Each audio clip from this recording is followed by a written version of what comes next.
Before leaving, I made a will. I prepped everything with the banking, with the investment accounts that we have. So in case I would not come back, she could be able to deal with everything. This is François De Neville, former Commando paratrooper and the first to solo the Tambopata River in Peru. He is someone who consciously chooses the kind of hard most people avoid. And I sobbed for an hour and a half in front of everyone, and I could not stop sobbing. In this conversation, we go places most people won't. What it's like going from warrior to housewife, navigating the marriage when you're gone half the year on extreme expeditions, and grieving the future you'll never have. This is what it takes to stay connected to yourself and the people you love, even when life doesn't go as planned. I don't want to look at death in the face and be like, shit, I could have done more, I could have been more. So there's the kind of hard when you show up to a Metcon class in the gym and you're dying on the floor, and then there's a different kind of hard entirely when you go into the Amazon rainforest solo with near-death experiences all the way through. What makes you consciously choose this kind of hard in your life? There is a deep dream since I'm a very young kid. Like, I want to explore, I want to see the world, and I want to go on adventures, exciting places, discovering nature and discovering myself as well. And so, yeah, I have a big pull to explore. I even have tattooed on my arm. Exploration is just so attracting to me. Now, what I also realize is that we don't really have hard in our lives anymore. Everything is so comfortable, right? Mm-hmm. And what I figured, and I'm not the only one who figured that out, but the more comfort we have, the weaker and weaker we become. And if you think about it, when was the last time that you actually faced real danger? Except the traffic here in Canggu, but that's real.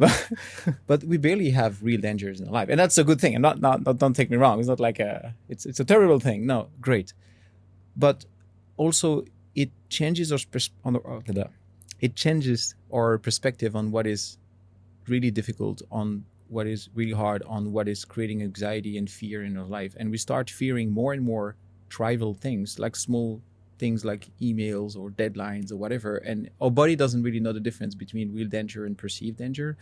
And when we experience again real danger, and I think one of the best way to do that in the controlled risk environment is like to go in the wilderness. When you see the elements, the animals, you just suddenly remember that when you come back home, you're like, this is not really a big deal. Mm-hmm. I can just chill. This is fine. And I think that just gives me so much peace in my daily life. And yeah, I think if I combine the desire to explore with this beautiful reminder of putting myself in controlled risk environment so that I can learn, and I don't really go where I'm going with this. I think it's awesome, man. I think it seems like it's a big part of your identity and who it is that you really are deep down. We recently went on a hike together, up Mount Ogung. For me, it was hard. It was challenging. It wasn't the hardest thing I've ever done. But like I feel like I got like a little bit of a sense of you and your element, and you were just marching on up that hill. And I remember coming back down, and I was like, man, how much would you need to be paid to go and do it again? And you're like, $80. Yeah. Oh, I don't know whether I could go and do it again, but maybe if I could, it would have to be at least 10 grand. Yeah. Well, the hike was still pretty hard. I mean, it's not an average hike with a lot of rock scrambling and throwing the whole night. But yeah, I do feel home when I'm out there. It just feels so connected to nature, to myself, so much more than when I'm in front of my computer with the phone beeping next to me, and then so many things, so many inputs, so many people to get back to, etc. I feel when I'm back in the wilderness, just everything clears up. There is no noise, and you just like feel a complete reset of your nervous system. I mean, remember we were sitting there looking at the stars, at the lights, seeing the whole island, and then felt this like deep nervous system like relaxation, right? It was the silence for me. It's so hard to find that silence anywhere, especially here. And you think, I'll go to Bali and you get this peace. I think it's far from peace most of the time here, unless you go to places like that intentionally. Even back home, like, I'm from New Zealand, and we have this real quietness there. But then I realized that we've got all the sound of the cicadas and the night insects and everything. And even then it can be quite noisy. But up on that mountain, it was just a real silence. The only other place that I've kind of experienced that is inside a cave. Yeah. Maybe with just the drip of the water. Yeah. And that's it. If you talk about that, last year I hosted a session deep underground in a cave. And so there was a session around vulnerability. We had a group of 6 guys and we talked about that. It was one of the most intense and powerful sessions I've ever hosted. So pitch black, we had no lights.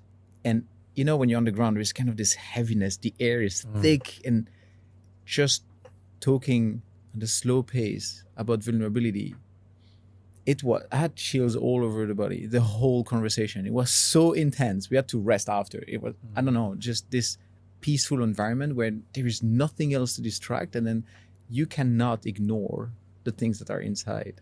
Yeah. And I was writing a post this morning about different lessons I learned, and I'm like, wow, funny enough, I always have those philosophical moments when I'm out there looking at the stars, looking at the fire, when there is nothing around, and you just contemplate life and just let those thoughts coming and leaving, and like, interesting. That does not come when I'm driving a scooter here or a motorbike somewhere, or when I'm sorting out my emails. Yeah, I think to me, it's very important, but I think for the majority of people, to create spaces like that in our lives. I think that there is a lot of distraction unconsciously, and just it's the way of life. But I think also there is a lot of distraction that we're choosing to put in our lives, you know, whether it's through music or like having the TV going in the background, having the headphones on, listening to music. Yeah. There's always something happening. And I think it really disconnects us from ourselves and that vulnerability from within ourselves, the internal messages or the dialogue, the feelings, the things, our internal wisdom that comes up, right? And so I love that you reflect on that. It was a different kind of vulnerability in that deep, dark space of a cave. Yeah. You know, last year, I did a long hike. And so I would be hiking 10, 12 hours a day for days.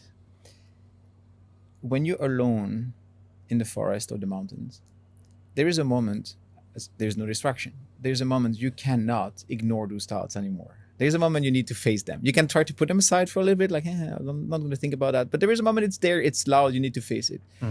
It's not rare so you're walking in the middle of the forest and there is another hiker coming by and you see the person crying and walking, like, you have that kind of moment. Like, I had that this morning. So many times it happened.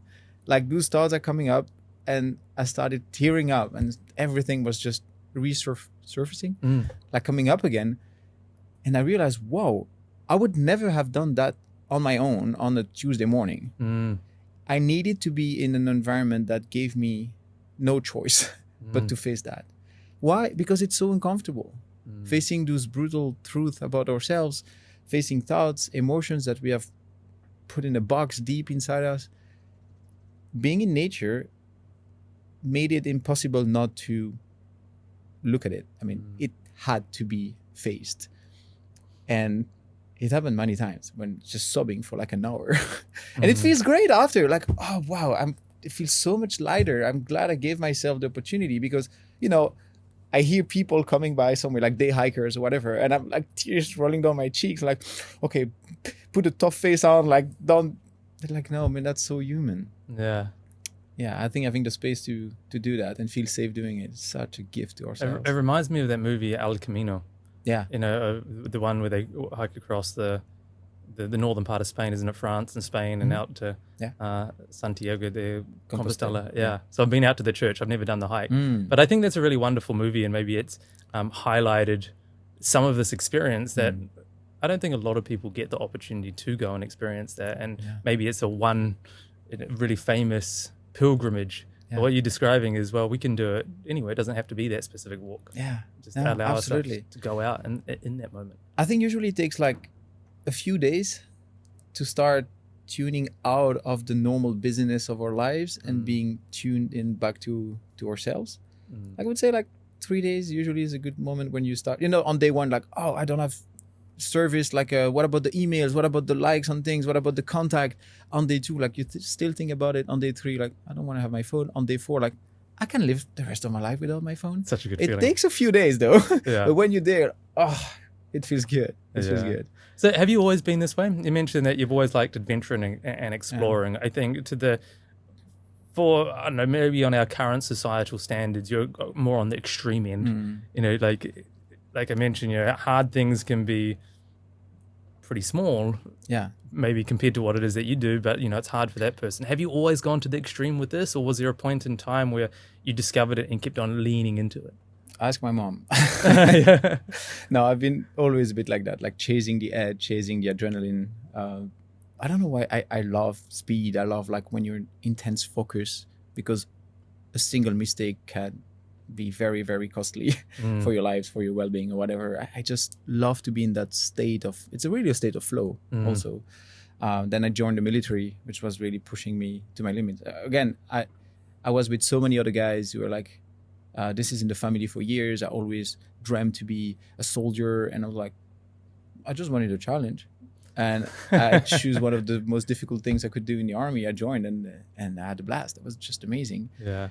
And after, when I quit, I started traveling around the world with my wife, girlfriend at the time, and she got a job. And I went into a very big identity crisis because from learning to be a warrior and leading men, I became a housewife. I was just at home, and I had not a visa that allowed me to work. So she was working and I was just taking care of the home, cooking, cleaning. And I was like, who am I? This is not me. I'm meant for action, like planes, helicopters, hiking, climbing, fighting. And now I'm just having a grocery list and I'm trying to make the best I could. I tried to contribute my part because I couldn't work in that country. So I'm like, okay, this is what I'm going to do. But it took me a long time to feel like, to recreate an identity beyond the uniform. I think that's a really great part. I'd love to dive into that a little bit deeper.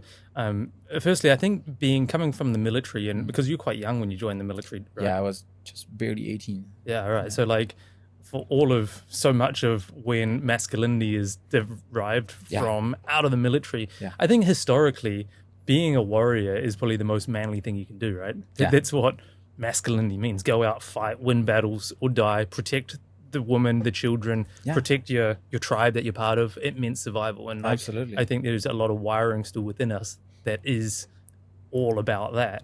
And we're really far from it now today, but it sounds like you went through that transition in a quite maybe an abrupt way. Like that's all you knew, and then you went to housewife, as you put it. Yeah. I heard your now wife, Rihanna, say the other day that she had to retrain you.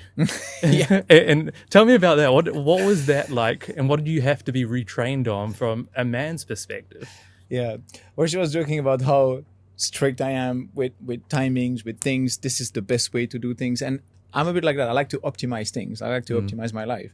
And so everything that is not optimized feels like, okay, I need to change that. It could be better, so let's do better. Why would we settle for something that is not the best? And sometimes like, can we just enjoy the moment? It's not necessary to make it better, more efficient. I just want to connect right now. And I was really on this efficiency part. And so at first for her that was a little bit, she didn't need that. And I was like, yeah, but I want to make it perfect for you. And so again, that's this big thing in our relationship. One of the biggest insight we had that helped us is like to realize that there is a difference between what we want and what the partner wants. And usually we want to, this sentence, you should treat people how you would like to be treated. I think this is crap advice. This is crap. I agree. We should treat people the way they want to be treated. And so that's something we had to learn. Like, for example, she would come back after a long day at work and the house would be spotless, right? Everything was clean. And like she was coming in like, okay, one more second. I'm taking the dish out of the oven. Everything is going to be ready. Just give me one more minute. And she was like, but I don't care. I just need a hug right now. And like, but I've been cooking for 2 hours and look at how clean everything is. Like, this is nice, no? She didn't care. It's like, I could come home in a dirty home with no food on the table.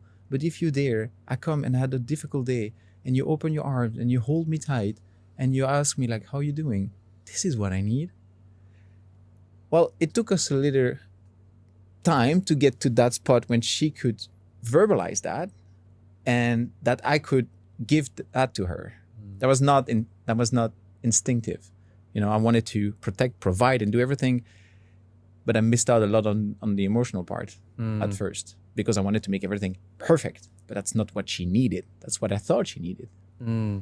I think it's a really important message to be landing on, going from that place of going like performance optimization. I know a lot of the people that I've worked with, clients in the business world, I think what makes us successful, the traits that make us successful, whether it's commercially, in the business sense, monetarily, is they're the opposite traits that make us successful in love, or in romance, intimacy, and relationships from that standpoint, because it's a whole different set of attributes that we got to develop, right? Yeah. How did you navigate that together? Like, did you have someone that was teaching you this, or was it just going through it together and hearing her feedback? And because I'm still hearing it's a massive transition from being the hardened military man to now a loving, present housewife in a masculine sense.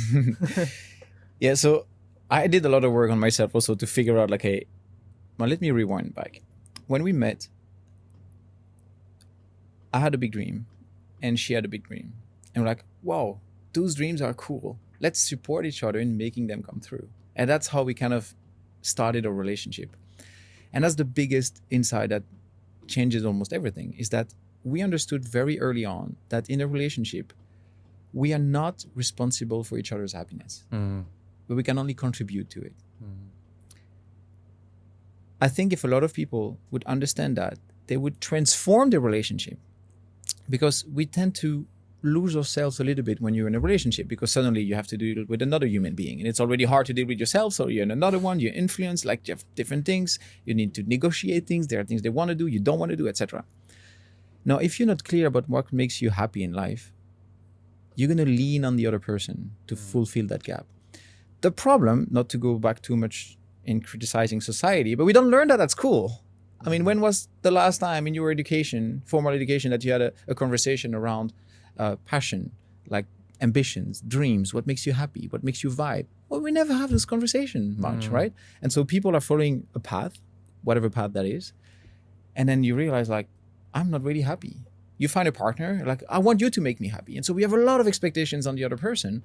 And that makes us kind of feel miserable, because that's not the responsibility of the other person to make ourselves happy. And so we really build our relationship on that. Like, hey, there are some stuff that I need to do to be happy. There are things you need to do to be happy. And there are things we need to do together to be happy as a couple. But it's three separate things. And if you forgot one or the other, it's going to be messy. And yeah, I'm pretty sure you've noticed, or you've seen a lot of relationship when a person does not really have a purpose, does not really have an ambition, a passion that they're following. And so they lean on the other person. And it's not fair. It is actually selfish to expect the other person to make yourself happy. People say, like, if you always put yourself first, like it's so egoistic, so selfish. Like, no, it's not. It's selfish to expect the other person to make yourself happy. If you're finding value in this story, I'd love to invite you to hit the subscribe button below. You'll be the first to receive content just like this, honest, relevant, and here to support you on your journey. With every like and every follow, together we're succeeding in our mission and reconnecting the world with what matters most.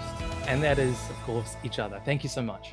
I love what you mentioned, touching on how we haven't been taught this. We haven't had conversations around it.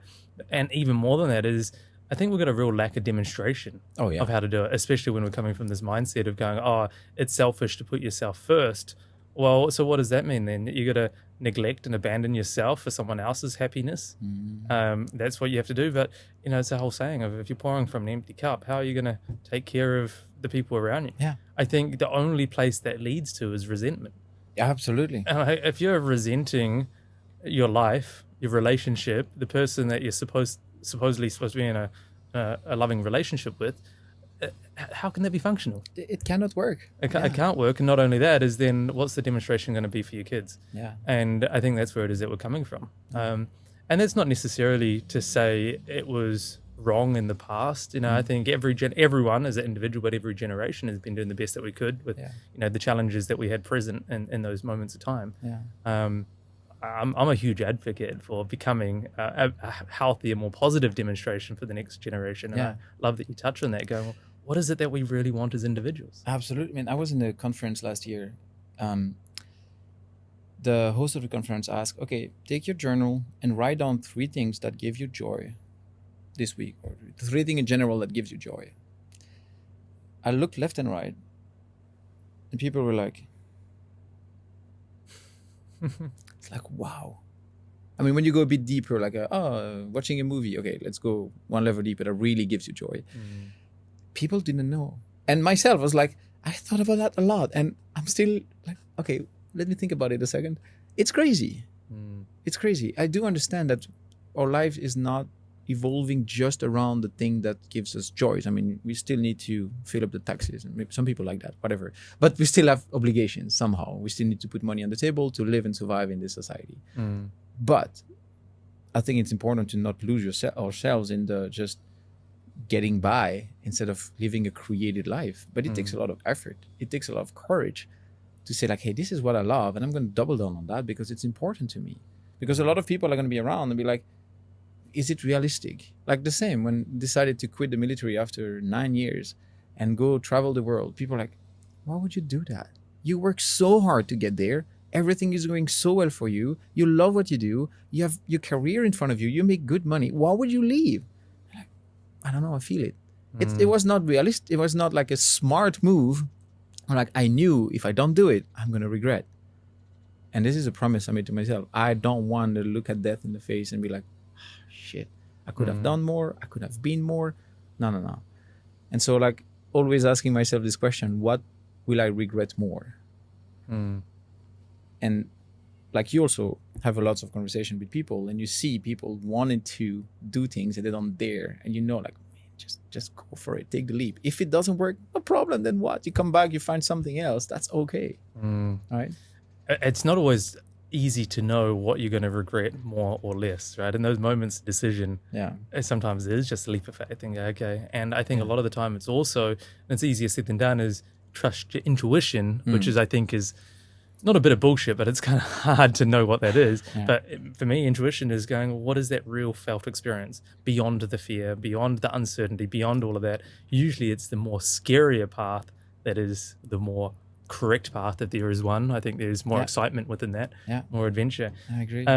What's part of the reason for quitting the military? Because I know that was a big deal for you. That was your life. That was what it is that you wanted. Was a big part of that to go and pursue a relationship with Rihanna and live that lifestyle? No, I always wanted to travel. The first time I traveled, I was 21. I just took my backpack. I went to Indonesia and I traveled alone, and I came back home and I'm like, wow, I need more of that. And every time I could, I would leave. I didn't have so many holidays. But as soon as I could, I would leave. And then I thought, I really want to travel the world, and not especially with a gun in my hands on operations. You know, like very backpack and just go with the flow and freedom. But then I had this voice, like it's not really, it's not a smart move. What are you going to do with your career and blah blah blah. And then I met my wife, and when I met her, I was sharing this dream, like I really want to travel the world. And she said, oh, I really want to go live in Nepal. And then she looked at me like, when are you going to go?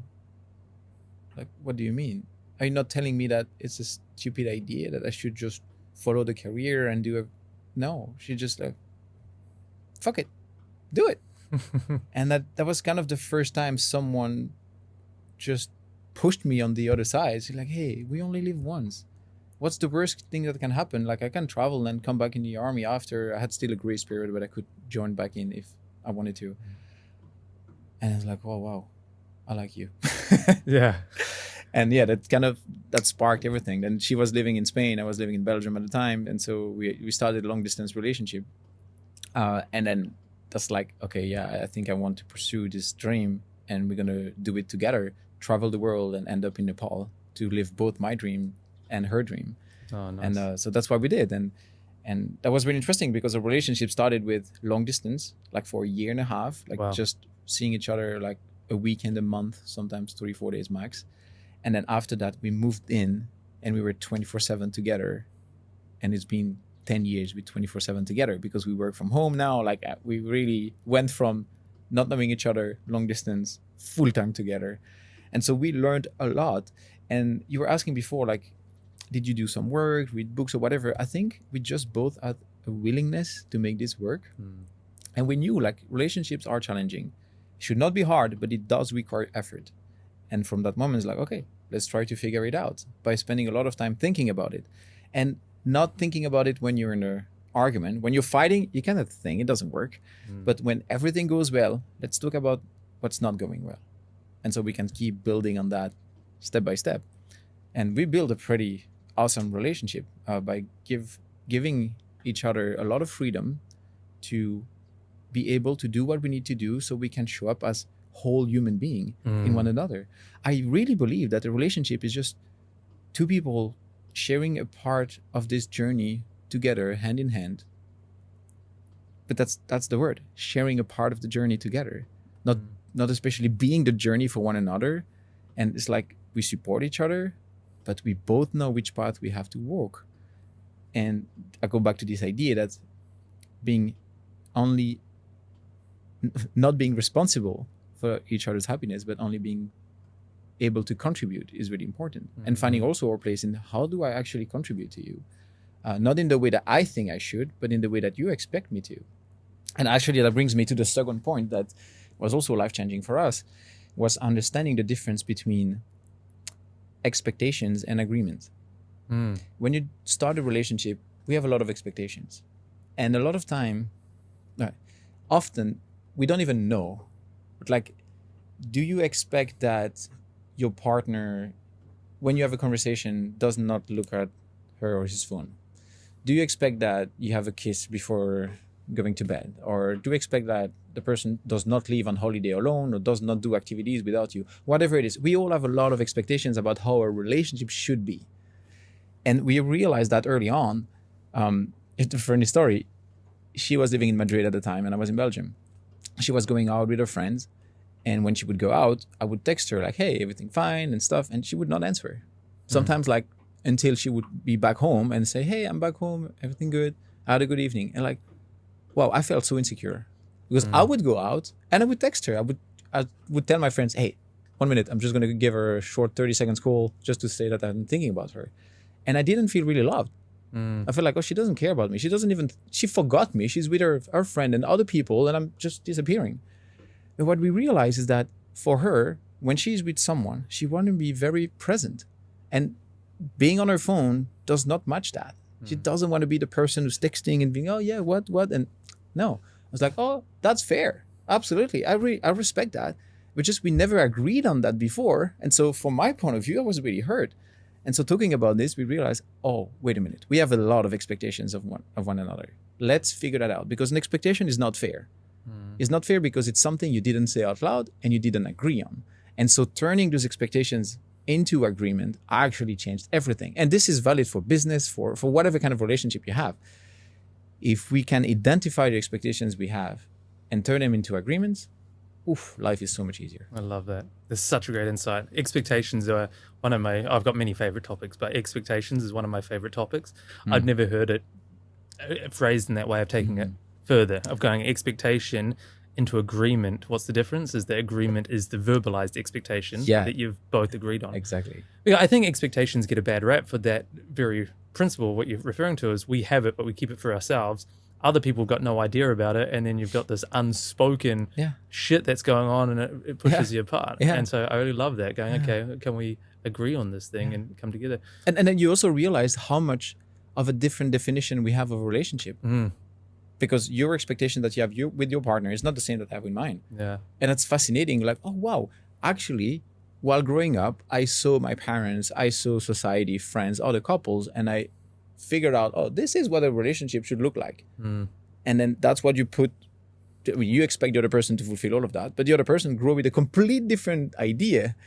And I think as long as you don't sit on the table and talk about that, and sometimes it's so obvious, like the things like, I didn't know how to say that, but apparently it's different for you. I think people from different culture really have a clear clash on things. I mean, I had a friend who was from Europe and was dating a girl from Asia, and like, culturally it was so different, and so they had to talk about things as simple things.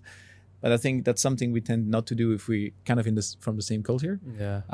She's Dutch, I'm from Belgium, and we neighboring countries, but still so many different things because the way we grow up. The culture within our family. Even now. Exactly.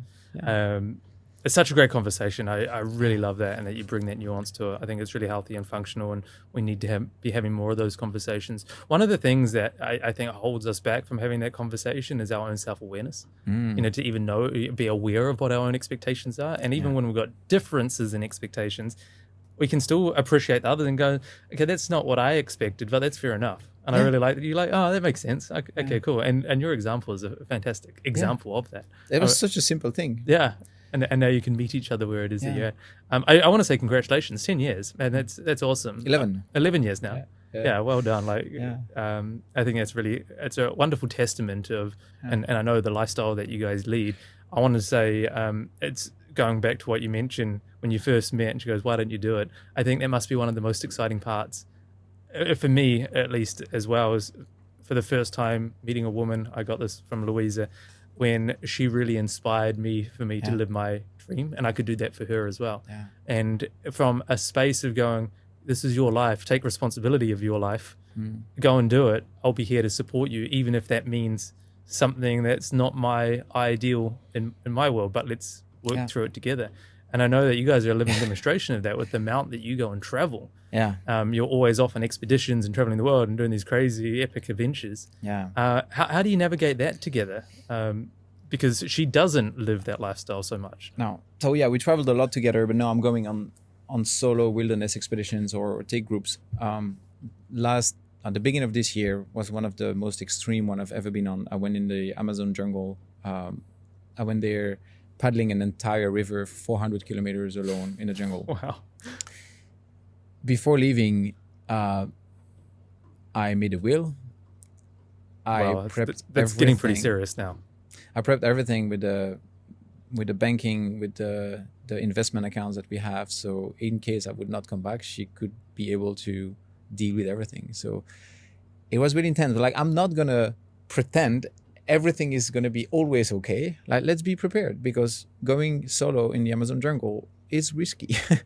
And I knew, and that was also a dream that I had for 15 years. I'm like, I need to do it. And I know the risk. I've been not trashed, but a lot of people did not agree with my decision to go there. I had some family member like, what are you doing to her? And to all of us, maybe you die there. Like, yeah, maybe I do. Yeah. Like, but you don't understand the risk. Like, no, I really do understand the risk. I spent months prepping for that, but I need to do it. It makes me happy to do it. Of course, I don't want to die. I don't want to do stupid things, but I know I'm coming whole as a human being if I can fulfill those dreams that I have. And for her, it was really hard. I mean, we're texting by satellite every day. She was tracking my position to know, like, if I've been moving during the night, it means that I'm dead and floating in the river. And so checking the time zones. And she was in Nepal, where I was in the Amazon. So we had the time zone, the time difference. And yeah, that was really intense for her. And she was amazingly supportive. And knowing she didn't want me to go, but she wanted me to go. It's like, I want you to be happy. I want to support you to do that. And so that was really beautiful. I'm feeling very blessed and very grateful to have a partner that's like, fuck it, do it. Even though it's not in my benefit, do it. And that's really what she did. And I would do the same for her. And yeah, I'm traveling a lot, 5 to 6 months a year almost now. I'm gone on expeditions in desert, mountains and jungles. But when I'm coming home, I'm like, that's the promise I make. I am fully there. I am super happy because my cup is full. I'm like, man, I'm just feeling I'm feeling whole as a human being. And so I can show up 100% in a relationship. You know, sometimes people say relationship is like, it's 50-50. It's not true. It's 100-100. That's what works in a relationship, right? It's the same. A lot of people are like, oh, I need to do some work on the relationship. We need to work on the couple. Like, this is bullshit. You don't need to work on the couple. You need to work on yourself so that you can show up better in the relationship. There is no work on the couple. If you think about it, it's always work on yourselves. It's like communication problems. Yeah, there are things that you don't say well, that you don't even have words to express those emotions. Well, it's time to work on yourself first. There's no work on the relationship. I believe that. It's just individual work that you share with the other person that makes the relationship better. It was also another thing that we realized. I think something, I say something, you hear something, you think something. Imagine the distortion that there is between a thought that I have. It's already hard when you have a feeling to put words on it, to put the right words to say it. Then you interpret what I'm saying with your own filters, and then it goes to your mind and you think about what it means to you, and then you have emotions and feeling about it, and you react. Like, of course it's hard to communicate when you think about that. There's so many different things. And so we also realize, like, taking the time to actually find the words that describe how we feel and being able to correctly express what we feel is not easy. It's hard work. And instead of being frustrated, you don't get it. It's like, okay, you don't get it because I don't explain it well enough. Or there's some filters or biases that you have that makes you not understand what I'm sharing. Let's talk about it. Like, what is triggering you in what I'm sharing? Or how come I cannot find the right word? I think when you do this work, if you think about it again, it's back on the person. The more work you do on yourself, the better the relationship becomes.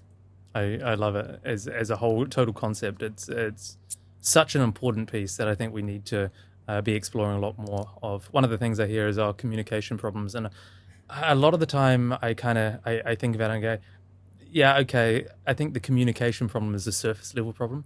If we don't know who it is that we are, how we express ourselves to ourselves first, we're not going to be able to communicate it.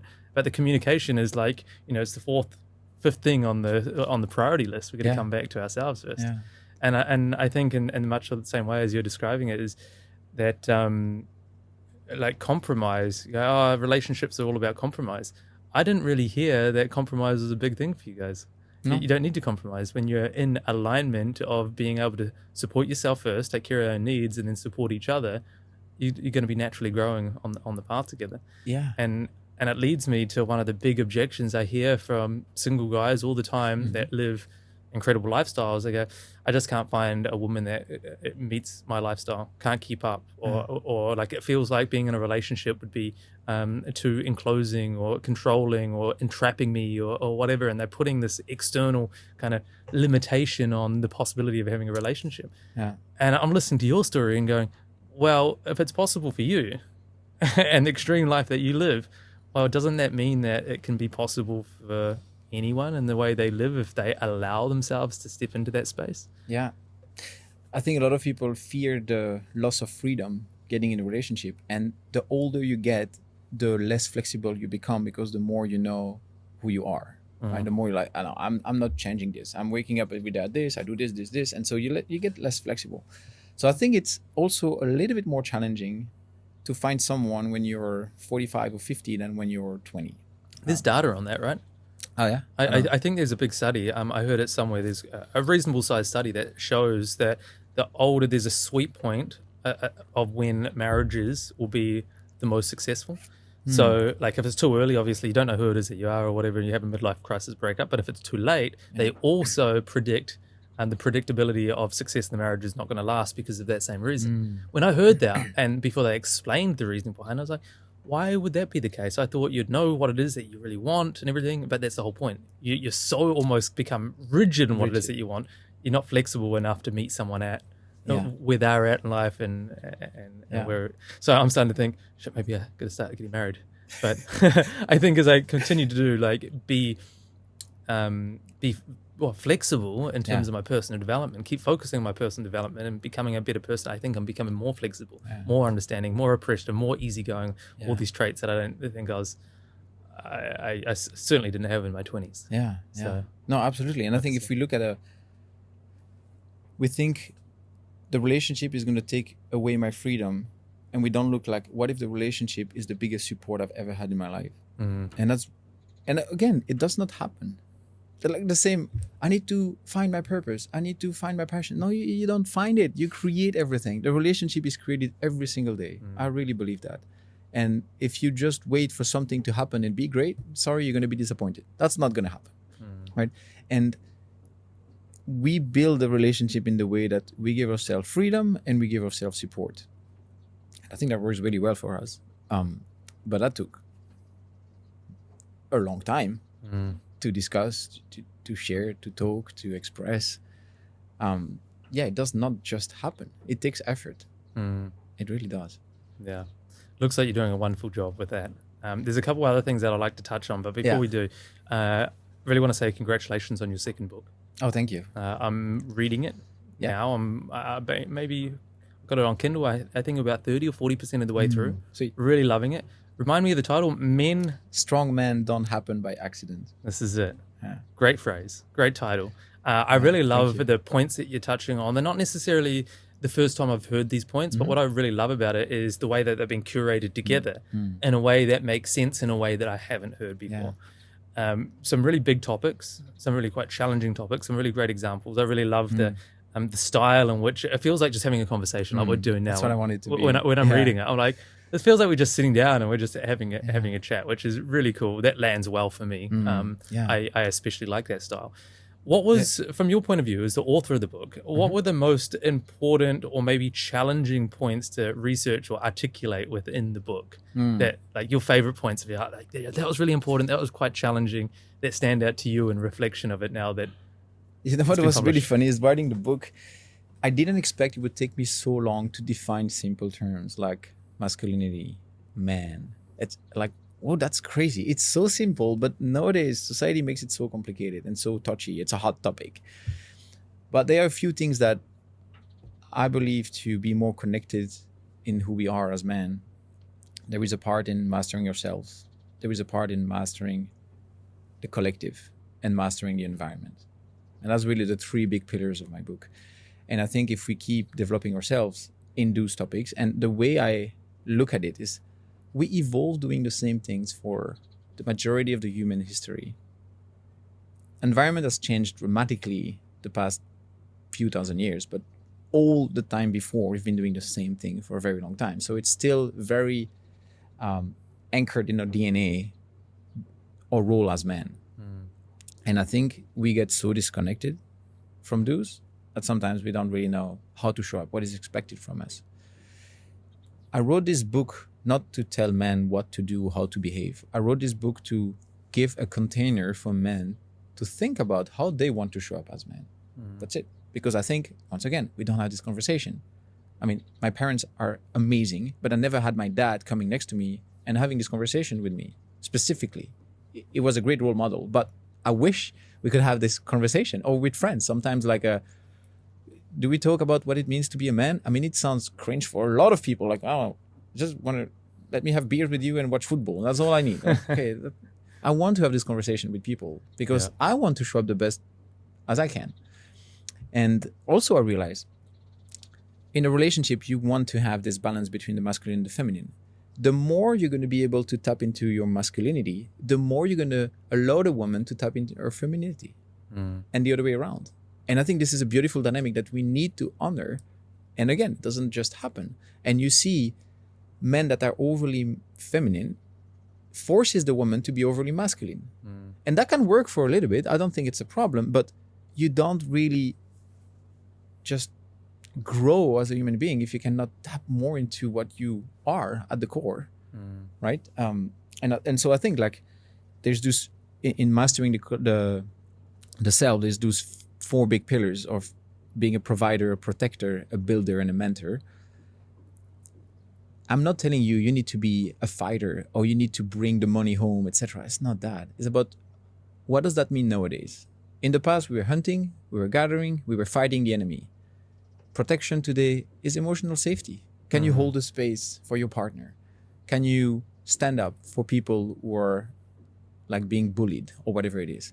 In being a provider, it's like, can you also provide a moment when you listen to people, provide emotional safety again, and also contribute to providing for the household? Like it can be money, it can be time, whatever it is.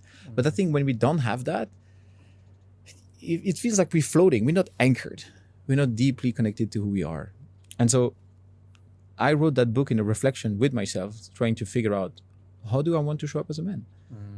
And so that's the first part about the mastering the self. The second part about mastering the collective, it's more, we always evolved in groups. Men would spend time with other men. We go hunting, we spend time around the campfire. Sorry. We lose that nowadays. But thank God, I mean, we're friends, we go to men's group, we have other men in our lives when we can share, be vulnerable and challenge each other. I think this is priceless to have.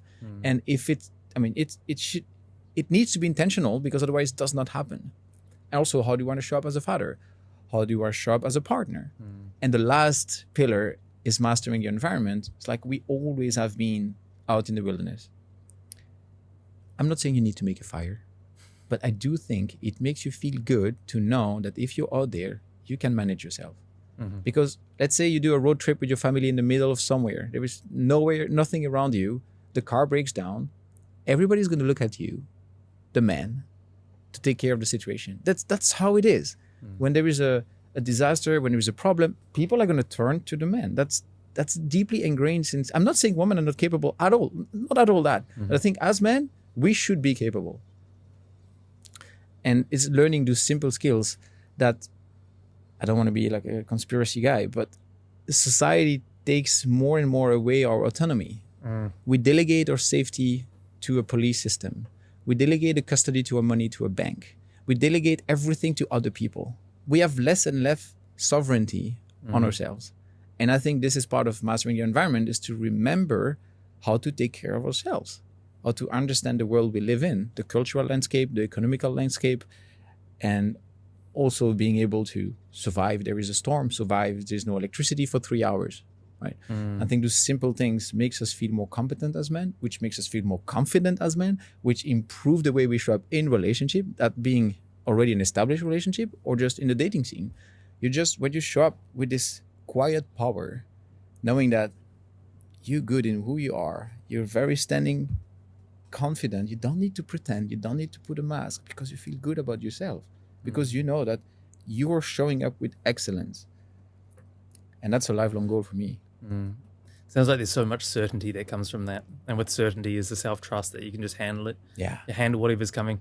I think there's a lot of uncertainty in the world, especially, like during COVID times, everything was, during these uncertain, unprecedented times. And it's like creating this chaos within people because they're like, we feel out of control. We need to feel like we're in control. And the principles that you're talking through here is like the foundations for that. Reminds me a lot of my own coaching program, Reconnect. And it's all about reconnect with self, to reconnect with others, reconnect with the world again, your life, your reality that it is that you're creating. And it only occurred to me now as we're sharing that. And I was like, it's through the context and the content that you put it through is quite different, but it's still the same foundations. And Absolutely. I think it's all about growing from the inside out. If we model nature, it's our nature. Like the plant right here, it grows from the inside out and doesn't do it the other way around. Yeah, absolutely. So, and I also love how you're mentioning about the masculinity and the femininity. And the examples that you gave, maybe you could elaborate on this a little bit more about like, what does it mean to be masculine when you're the housewife? You can still be masculine while being the housewife. Can you give some concrete examples on that? Because I think we do live in a world where, when terms like toxic masculinity is thrown around, and I think what his masculinity has been derived into isn't necessarily like in the true essence of it. It's kind of be shamed in a lot of ways. So how do you become a healthy masculine character even when you're the housewife?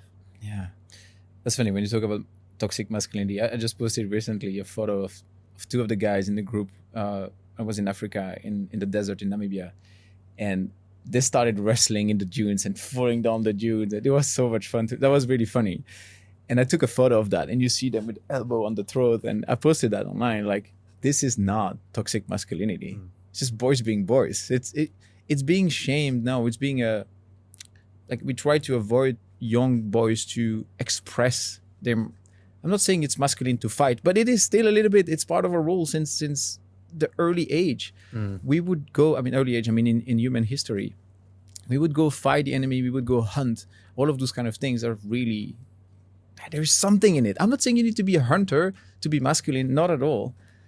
What I'm saying is those 4 different pillars that I explained, and that's how I integrated that when at the time I had no job, so I was not providing money. I'm like, okay, how else can I provide in this relationship? Because money is just one aspect. Well, I can do everything I can to do my part. So I'm going to take care of the house. That was a way of providing. Another way of providing was to provide emotional, a container for her when she was coming back home after a hard day. I was just like sitting and listening. It was simply that. And this is still masculine to do this. Yes, because it's being a provider. Providing. I love the reframing on this. Being a protector was the same. It was first of all being able to protect yourselves. If I'm walking in the street and someone is attacking us, can I do something? You don't need to be a fighter, but you need to be willing to stand up. That's just what I'm saying. You don't need to take Krav Maga lessons or whatever kind of jujitsu things. You don't have to. Just if someone is attacking you on your partner, will you stand? Will you just do something to protect? You don't have to win, but you have to have the willingness to do something. That's just what it is. Again, being a protector also was protecting, again, tied with emotions. She would be coming and sharing things about colleagues or about boss, and we were like taking her sides, trying to protect her by giving her emotional support. Being a builder is more, in the past, it was about building houses. Like the men, because they have more muscle mass, they would carry the heavy logs, the stones and everything. So they would build a camp. Nowadays, you don't need to build a home, but you can build yourself. And it's the same thing. I spent days, every day of the week to learn. I was learning Spanish at the time. I started learning about personal growth. I started learning about how to build a website, how to do things. I was just constantly in building myself. And lastly, it's being a mentor, a leader. Why is that one of the pillars? Well, if you're the person, like if I go back historically, who is providing the food, because more muscle mass, we could hunt animals. Women were also providing food. I'm not saying it's exclusive role, but that's very tied to who we are. The one to protect and fight the enemies, the one to build. We also naturally had some say in where we put the camp and how we lead, because those were very big pillars of society, right? And so we naturally were leaders. Also leader from the elder to the youngest. That's very common in all kind of culture. You have the eldest sitting around the campfire and sharing stories to the youngest. And that's how knowledge was transmitted. And it's still very important for us, like it's wired in us to have this communication of knowledge, this mentoring of younger, and the leading part. Now, again, you don't need to lead thousands of people and to be a public speaker. If it's your path, great. But at least, first of all, leading yourself by just showing up as a role model, because you're going to be a role model no matter what. Are you a good one or a bad one? That's more the question. And so this leading part is like, I am committed to be a good role model. And that just means I'm going to show up with excellence. Not perfection, but excellence. I'm going to do the best I can every single day.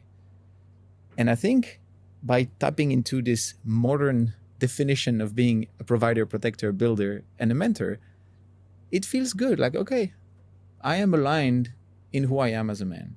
She can count on me. I can count on myself. Beautiful, man. I love that. I think there is so much wisdom in that we can all model and aim for more on, aim to become better at. Yeah. I don't think there's ever an end point to any of those points, right? No, yeah. It's a forever journey. Yeah. As I say, as I'm reading through the book, I'm very inspired by a lot of the ideas that I've heard before, but I haven't necessarily really heard before. Now I can hear them at a different level. Now that I've become a bit more competent, I'm like, okay, this resonates with me. Yeah. Different life stage, different development stage. So I'm like, I appreciate that. This is really good. I really appreciate it. Yeah. As I was writing, I was also like, am I that? Am I showing up like this? Fully a message for yourself too, right? It was, absolutely. As I said, I didn't write a book to teach. I write a book to create a container to think. Yeah, I love it. Yeah. One of the things that I noticed just recently, so I started a type of a men's circle. It's called the Reconnected Man for brothers, men to come together, or guys to come together to become the men that can hold healthy, functional, intimate relationships. Yeah. And 3 times I've stood on stage and I've asked the guys to raise their hands. Guys in the room, either single or in relationships, that would love more love and romance and intimacy in their lives. You see the guys, a few guys will put their hand up and they look around and realize that there's very few and they pull it down again. 3 times this happened, and this happened in the Brotherhood where it's a bit more vulnerable. This has happened at Give It All, the event that I host there. I've done it at another meetup, and I appreciate how much courage it takes for men to stand for love and romance and intimacy and these things, because of where we've come through in society going, that's not masculine. It's not manly. That means it's weak or embarrassing. But, I see it. I'm standing there in front of the audience and the guys' eyes light up. They like, oh shit, am I allowed to do this? Isn't that crazy? That's something that most guys crave for, but don't dare to say it. Yeah. How do you think is that so? I think a lot of it is societal conditioning, one. And then the second thing is also, like what I mentioned before, is there's so many boys who've grown up without really great demonstrations of father or male role models. I can say on my behalf, a lot of the guys that I've worked with and many guys that I've spoken to, the demonstration of what a functional relationship looks like, well, they just don't have one. It wasn't a functional relationship, so they can only model what it is that they've seen, and has been demonstrated to them. And so, we talk about, were we taught through words? Talking through words is way less effective than being taught through what's been demonstrated to us. Yeah. And so, like, this is a huge passion of mine now, is to keep actively working on myself, because, well, this is my life and it's awesome when I work on it, but also to do my part in being that positive demonstration, that role model for the boys to come, the boys around me. Love that, man. Thank you. I really, really appreciate it. We really need people to create that. Like, I see more and more men's circles happening a bit everywhere, and I'm like so happy to see that, because a lot of guys, like, I don't really want to join that. They join it like, whoa, yeah. If I knew I needed that, but we don't know. Yeah. One of the things I love is seeing younger guys coming in. See, I only discovered this work when I was like 30, 31, 32 maybe. Yeah. But I'm seeing guys come through and like 22, 23. I'm like, oh, that's amazing. Yeah. Like, having an extra decade of this work, what would that mean? Yeah, no, absolutely. And I think, again, to go back to what I was sharing before, this is the eldest and the youngest. It is so good. In the last expedition I hosted, the videographer is 22 years old, and so he was with us the whole week, sitting around the campfire with us and listening to this 46 years old speaking. From 40, he was the youngest, so from 46 to 22, and he was just there, I could see how much he was absorbing, but like, oh wow, about business, about life, about relationship, and just from his mind that is still discovering the world, having those people as role model. I'm not role modeling everything, of course, but I think there are a few things like, oh wow, I love that from you, I love that from this guy, I love that from that guy. Yeah. And I think being able to do that together is great. I was hearing, I don't remember who said that, someone famous saying like, nowadays it becomes scary for a man to take a young boy under his wing because of pedophilia and all the stigma associated with that. And it's sad because it stops a lot of men to do that. And it doesn't have to be a lot of things like, hey, just do a workout together. Let's go for a walk in the woods together. Let's have a conversation and talk about where you're at in life right now. Just being human again. Yeah, exactly. It's lost. Simplicity of it. Yeah. And I think it's going to come back. I think so. I think we're craving it more than ever. I think this is the most important work that we can be doing together. Yeah. And I think it is coming back because well, our survival depends on it. Yeah. The robots are going to be taken over if we don't come back to the basics of who it is that we are. Absolutely. In the book, there was one part that really stood out to me. That was, I think, I imagine it's a pretty touching, intimate, personal part of the relationship between you and your wife about not being able to have kids and going through the IVF. I had no idea. And it's something that I've been wanting to have a chat with you about. Sure. And whatever parts that you feel open to share. It must be super hard, like a heartfelt like feeling for that. Can you tell us a little bit more about what that process was like? Terrible. That's what it's like. I always wanted to be a dad. I love kids. I was a scout leader. My mom was a teacher. I've been around kids a lot. I just really love kids. And she was a teacher as well. Her life, mission, dream, goal, purpose was to be a mom. Very clear since early on. And, it's always the question, like, who do I want as the father or the mother of my kids? And when you find that person, you're like, wow, that feels good. And so we really hope. And we realized at first, like, it wasn't working. We did a lot of different tests and stuff, and the results came back as unexplained infertility. They could not say why. They couldn't even say it hurts me. It's like, everything looks good. I don't know why it doesn't work. So we did IUI, we did IVFs, and the IVFs were brutal. Physically, as a woman, to go through that, I could not explain how difficult it must be because I'm not, but I could see the pain, the emotional and the physical pain in her eyes every day, the hope at every cycle, the disappointment of the result from a doctor calls, etc. Like that was intense. Also, just taking needles and injecting like dozens of products in her every day in the bruised skin because of the injections of the day before. So on the physical pain, the emotional pain, and there was a moment we were like, do we still keep going? We were going in that was a rough time because there was so much sorrow in our lives. We started being very irritable, and I was processing that in a completely different way that she was. I'm very rational and she's very emotional. And so the problem we had is that she often didn't feel heard and seen and supported. While I was doing everything I could to do that, I was just not holding a pillow and crying with her every single day because I was like, okay, keep your shit together. I was trying to look at to try to still find joy every day, to not fall in this spiral of despair and feel like the world is dark and there is nothing for us anymore in this world. And so that was a very difficult part, especially the day we're like, okay, should we do another cycle or not? And financially, it's also costing a lot of money. Yeah. And then we decided that for us, for our mental and emotional well-being, maybe we should stop. Not because we don't. There are people would say like, "Oh, you didn't want it hard enough." Like, don't say that twice to me, because yes, we did, but we try to see like how much difficulty it is bringing to us and how much pain it's causing to our lives. And so we said, okay, maybe we just need closure. We just need to accept that we're not going to be parents. And that's why it was really difficult, because it was a grief process. A lot of time people understand what grief is when you lose someone you love, when you lose something you have, or you had, sorry. But when you lose a dream, it doesn't feel the same for people. Although it's really similar, it's still grief. And so we had to grieve the future that we would never have. That's the hardest grief, isn't it?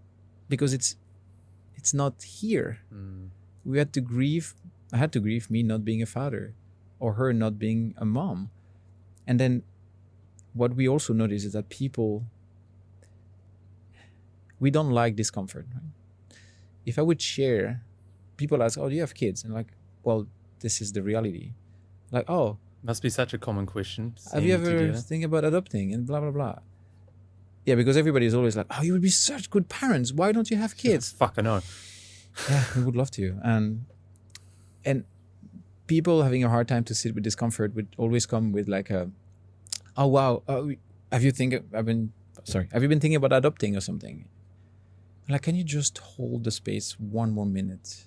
Just to be like, oh man, that must be hard.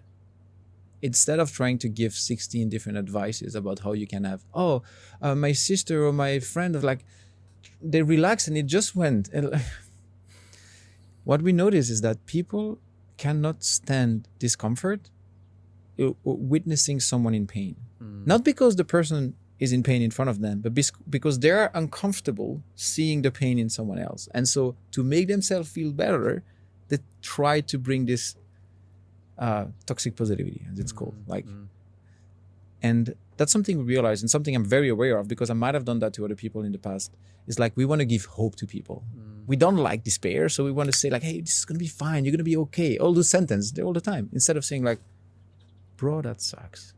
I feel you right now. I'm so sorry. And so when you receive that kind of almost reframes or that hope or whatever, when you're in that moment, how does that really feel when you're receiving that? All right. So that would be a completely different response from me or from Rihanna. I hear that and I'm like, I'm not mad at you. That's okay. You cannot deal with this pain that we have. It. And I understand it and come from, you try your best right now. I know it comes from a place of love and another place of, you feel uncomfortable right now. I don't blame you. She not. It took a long time. I could see when people would say that, she would just want to scream out loud, want to rip their face apart. Like, which I understand, because I'm more rational. Their emotions are really all over the place. Very typical for guys to do to women, though, isn't it? Yeah. I think this is one of the biggest learnings, and I'm still practicing it. But to really just sit with the discomfort or sit with someone else's discomfort, especially with women and my partner, and go, wow, that really sucks. All I can do is be here with you right now. You let me know if you need anything. I'm just going to sit and watch her be sad, cry, be angry, whatever it is. And that's what they need. As much as I want to change it, and as much as it's like burning, hurting, like turning stuff up in me, I'm just like, composure. It's not about me. It's about them. Man. But we're not taught this. Previous me would have been like, put a blanket over the crying person and run away. I can't help it. Absolutely. Or also as men, we want to fix. Yeah. Right. And so we come up with advice. We try to see what's going to go well. And it's still, as you said, like it's burning in you. Like you want to say, oh, I could say this, and this to help you to fix it. And like, no, they just want to be heard. They just want to express it. And I love when, if it's another different situation, whatever, she would express something and I would just hold the space, like you just said. And then after she would look at me like, oh, thank you, that feels good. Such a good response. I'm so glad she said that because I was just about to say an advice or to say something like, oh, thank God for the reminder. Or I go, oh my God, I can't believe that worked. Yeah, I didn't even do anything. Exactly. Oh man, I feel you. It's the same. Yeah. I think we need the proof a few times to have enough data to be like, okay, that's really what I need. Because even if they say it like, oh yeah, you said that, but you don't really believe it, right? You want a solution, no? Oh man, the book from John Gray, Men Are From Mars, Women Are From Venus, really shifted a lot. We read that book, one chapter to one another every night for the whole book, and that just opened up our understanding of relationship so much. We could relate to almost everything in the book, and that was really good. But to go back to this, it is still painful nowadays. Yeah. Absolutely. How long has it been now since you? Are you still going through the grieving process? Or no. You feel so like the last cycle of IVF we did was in 2021. Okay, so it's been a few years. Yeah, it's been a few years now, and it's still a very present theme in our lives. Like, I'm like, I'm good, I'm fine, I'm living some of those dreams, everything is great, and then I see a dad on the beach with his little girl and taking on her shoulders, and I'm like, I feel my world is crumbling inside, and then it must be so tough. It is really difficult because I don't know if I will ever be over it. I don't think I will. And there's one big insight that we got. I remember we were on the beach in Mexico thinking about that and crying and be like, wow, this is tough to admit. That's where we made the decision to not do another cycle. And what I realized is that we often give exclusivity to a certain feeling, to specific things. So I'm going to be happy when this happened, right? And here, I'm going to be really fulfilled when I'm a father, when I'm a mother. And what I notice is like, wow, wait a second. If we give exclusivity to fulfillment of being parents, we're going to rob ourselves from experiencing that feeling ever again in our lives. Well, we've been fulfilled before. Emotions and feelings are not exclusive to a certain situation. We think so. We're like, oh, I want to be a podcaster. I want to be a football player. I want to be whatever it is because that's going to make me happy. But I think we need to stay open that there are other ways to receive that feeling from life by doing different things. And yes, I'm never going to be holding my daughter or my son in my arms being like, I'm the father. But I'm going to have also other experiences that are going to give me fulfillment. And I think that was a very deep reflection to like, whoa, we need to not give exclusivity to that feeling and grieve the fact that this is not going to happen, but we can still experience joy, fulfillment, and happiness in our lives in different ways. And that's still a process we're still busy with. That's why we are so focused on building ourselves as well, because we're like, okay, if this is not happening, well, I want to make the most out of what I have instead of wishing for the cars I didn't have. I mean, the cars I don't have in my hands, I really want to do the best of what I have. And that's also a promise I made to myself a few years ago. I was a bit before that, and I nearly died in a double natural disaster. And that day, seconds before I thought I would be dead, I had those, your life is flashing by in front of your eyes, and it really did. I didn't think about stuff, money, or whatever. I just thought about the experiences and the faces. I saw the faces of the people I love in my life. I saw the smiles, I saw the laughter, and it really filled up my heart. And at the same time, I was like, wow, I could have been more. I could have done more. Those are the last two sentences I got in my mind just before being hit by a tsunami. Luckily, I survived. And that's the promise I made to myself. Never again, the next time I'm going to face death, because that day is going to come again, I want to be like, I nailed it. I don't want to be left with, there are things I didn't do. There are things I wanted to be and I didn't become. And I made that my mission. kind of a duty I feel I had for the people that I lost that day. They didn't have a second chance. I did get a second chance. And yeah, my life is great. I don't have everything I want to. I'm not going to be a dad. But I still have all of these other things. I don't want to diminish the fact that I'm not going to be a father, because this is still, the pain is never going to change. The thing is, we cannot change the pain of anything that's happening to us, but we can stop the suffering.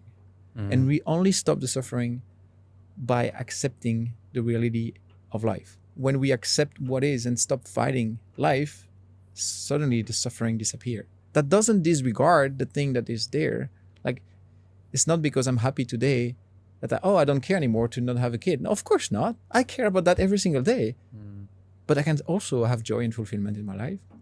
And so the pain did not disappear, but the suffering starts to fade away when we accept life for what is. It sounds very easy when I say it like that, man. It was a process, and I'm still not, like, I know it, and sometimes I feel it, and sometimes I don't. Sometimes, screw this, man. That's freaking sucks. I honestly can't imagine. Well said. I think it as you say, it's beautiful conceptually, and then the practice of actually bringing that into life. I haven't been through what it is that you've been through, so I'm only trying it on and going, even if I was going to put it in comparison to some of the things I've been through, I think, well, it's helpful, but still nothing compared to this. Yes and no, because I heard somewhere there is not a hierarchy of pain. Pain is pain. I'm like, if you are depressed living under a bridge, or if you're depressed living on a yacht, yes, you're more comfortable on a luxury boat, but the feeling is similar. If you feel insecure, or if you feel, you don't trust yourself, and you have 5 million in the bank, or if you're broke, it doesn't matter. The feeling is the same. It's like sometimes, that's worse. Yeah, but if you compare feeling to feeling, the context is just different. I think for me, and the story that I'm imagining and trying on, is that feeling of longing, like a longing for something, and it's deep, and it's challenging, and it's hard. I think, for a lot of people, they're experiencing longing, and there's a possibility, and you can hold hope, and maybe one day it will happen.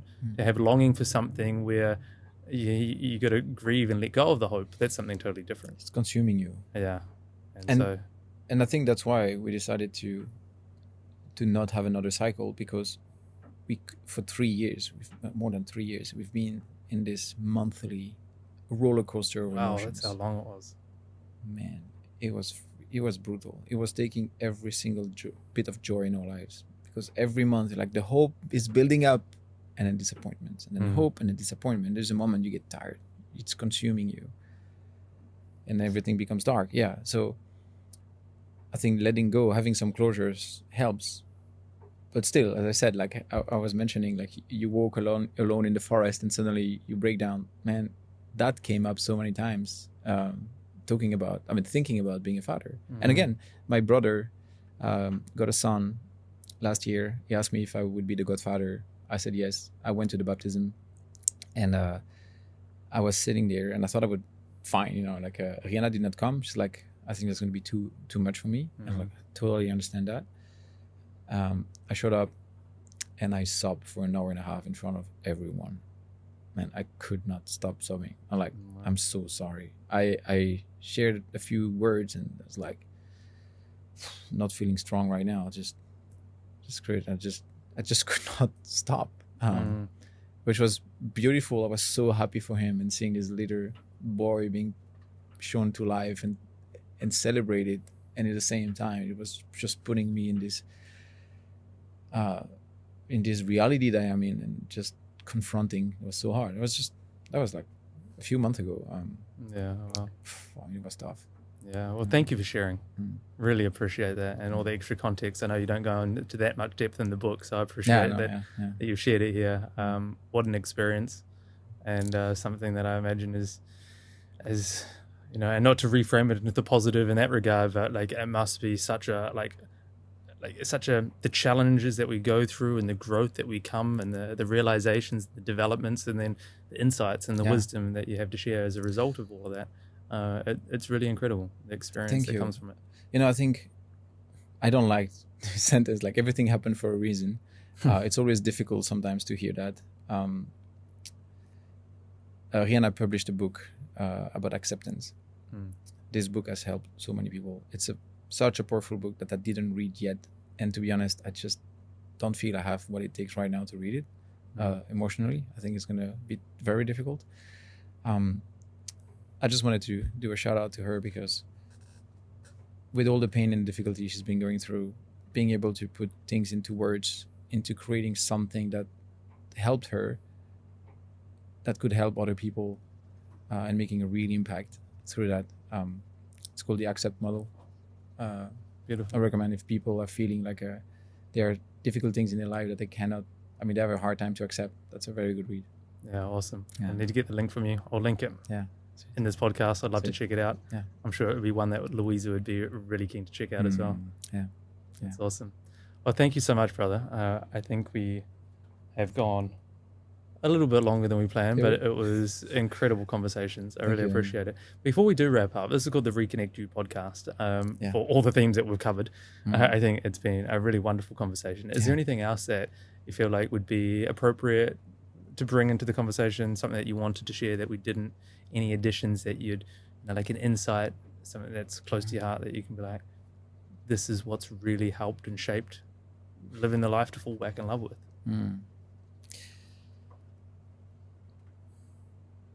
One of the biggest lessons I learned was we tend to live with this illusion of infinite time. We think we can postpone things for later, and that's what we do. And that being in relationship, in business, in health, in whatever it is. We feel like we can always do that in another time. And I realized when I nearly died a few years ago that day might never come. And that was such a big reminder that we don't know when the timer is going to stop. I shared that in the talk, like we're all going to die, nobody knows when. And I think that's a powerful reminder to be like, hey, those things that I want to see differently in my life, it's my responsibility to do it today because tomorrow might never come. And for people to not feel what I felt when I was thinking I would die, like I could have been more, I could have done more, the only way is to just go now. And that takes courage, that takes effort. A great life is not to be found anywhere, it's just to be created piece by piece. Beautiful. Well said. Thank you so much, brother. Thank you, brother. I appreciate you. Amazing.